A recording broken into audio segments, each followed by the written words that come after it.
que a gente tem aqui é o vencimento para os diferentes prazos, né, dos treasuries americanos, dos títulos emitidos pelo Tesouro americano. Então, a gente pode ver que os títulos mais curtos estão a um patamar até um pouco maior do que os títulos mais longos, não por muito, né? Ou seja, a curva está, como nós falamos, flat. Se nós compararmos a curva como estava há um ano atrás, nós vamos ver que há um ano atrás nós tínhamos uma curva de juros ascendente. O que essa curva de juros ascendente sugere? Sugere uma expansão da economia, quando os juros mais longos estão acima, né, num patamar acima dos juros mais curtos. Então, nós vamos ver aqui os títulos de 2 anos pagando juros próximos a zero, os de 5 anos pagando aí 0,81%, os de 10 anos pagando 1,39%, isso tudo há um ano atrás, exatamente um ano atrás. E os de 30 anos pagando aí 2,4%. E aí a gente vê que hoje nós estamos observando títulos de 2 anos pagando 2,6% e há um ano atrás estava 0,16%. Títulos de 5 anos pagando 2,61%, de 10 anos pagando 2,51%. Então a gente tem títulos de 2 anos a 2,60% acima dos títulos de 10 anos a 2,51, ou seja, há uma inversão da curva de juros. E isso usualmente está ligado a uma recessão, a uma desaceleração econômica e, posteriormente, uma recessão na economia americana. E, obviamente, que isso é negativo para o mercado de ações, porque recessões significa menos venda, menos lucro, né? E nesse caso específico, a gente ainda tem um agravante, que é um nível de inflação extremamente alto. Logo, o que nós temos é um ambiente menos favorável à continuidade da expansão do mercado de ações e a expectativa, né, de alta nas taxas de juros para conter essa inflação, que tem produzido uma queda nesses títulos. A queda no preço de título equivale a uma alta na taxa de juros. Então, quando os analistas de mercado, quando as pessoas que acompanham o mercado, quando os traders, quando a mídia especializada fala em inversão, né, da curva de juros ou uma curva de juros flat, o que ela está se referindo é exatamente isso. Você identifica qual é aí o yield para cada vencimento e aí você tem essa curva, né, sendo formada pela união desses pontos, que é yield para cada vencimento no tempo, né?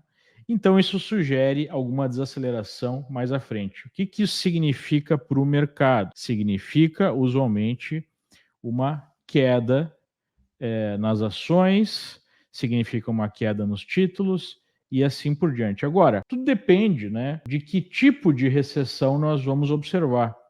Uma recessão é considerada quando nós temos pelo menos 3 trimestres de queda no PIB.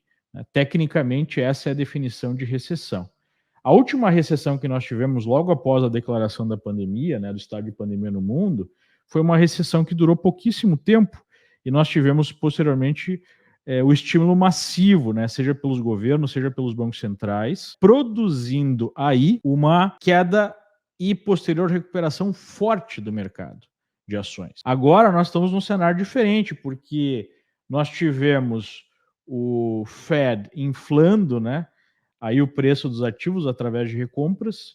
É a maior expansão do balanço do Fed na história. O que expansão do balanço do Fed quer dizer? Né? Você já deve ter ouvido esse termo. Quer dizer que você compra, né? Você Fed compra títulos no mercado para manter os seus preços e para injetar recursos na economia. Então nós temos hoje o Fed com balanço próximo a 9 trilhões de dólares de ativos, onde são comprados títulos de todo tipo, títulos ligados ao mercado imobiliário, títulos públicos e assim por diante. Então, hoje nós estamos numa situação diferente, porque não podemos acreditar num novo nível, né, de expansão, nova explosão aí do balanço do Fed, e as taxas de juros já são bem baixas. E a inflação é muito alta, coisa que não havia nos outros ciclos que o Fed iniciou, né? A inflação não estava a patamares, ciclos de aperto, que eu quero dizer, a patamares tão altos, o que dificulta aí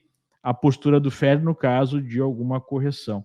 Então, o nível de correção que nós vamos ver no mercado por causa disso, por conta disso, depende de qual será o tamanho dessa recessão, tanto em tempo quanto em profundidade. Há muitos analistas, economistas, que acreditam no que se chama aqui de soft landing, né, num pouso suave, ou seja, o Fed teria a habilidade de produzir aí uma diminuição mais tranquila, mais aos poucos da atividade, para diminuir a inflação novamente a níveis aceitáveis. Isso iria produzir uma recessão não tão íngreme e o mercado então recuperaria aí o seu movimento de expansão em algum tempo sem ter sofrido tanto, né? Claro que esse é o desejo, esse é o sonho, né, de uma noite de verão aí dos engenheiros monetários, mas historicamente isso é muito difícil de alcançar, né? É bonito na teoria, mas na prática não é o que usualmente acontece. E as últimas 9 vezes que nós vimos esse tipo de inversão da taxa de juros, nós já tivemos pelo menos algum tipo de processo corretivo na economia, de recessão na economia. Não necessariamente grandes quedas no mercado, mas algum processo de correção, né? Nem que seja uma correção lateral, algum tipo de movimentação corretiva. Claro que nós já tivemos alguma correção nos últimos meses, o mercado pode estar antecipando essa recessão, né? Vai ser algo a se acompanhar e já antecipando a recuperação, mas não parece ser o caso, dado o nível inflacionário, dado o nível ainda, né, de reservas do Fed, de outros bancos centrais, dado o nível de alavancagem da economia em geral.